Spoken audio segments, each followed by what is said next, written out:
Hello' everyone, after a long gap নহয়নে বাৰু? এটা দীঘলীয়া বিৰতিৰ পিছত মই আকৌ উভতি আহিছোঁ।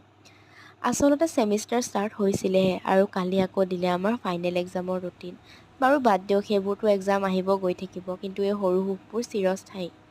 কাৰণ আজি আমাৰ মেমৰ আছিলে বাৰ্থডে আৰু সেইকাৰণে আমি সকলোৱে মিলি মেমৰ কাৰণে এটা ছাৰপ্ৰাইজ প্লেন কৰিলোঁ। আৰু চাওকচোন, মেমে পূৰা হেপ্পী।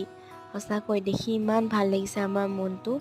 মেমে ইমান ধুনীয়াকৈ হাঁহিছে, সেই হাঁহিটো দেখি আমাৰ মনটো ইমানেই ভাল লাগিছে। মেম সঁচাকৈ বহুত হেপ্পী।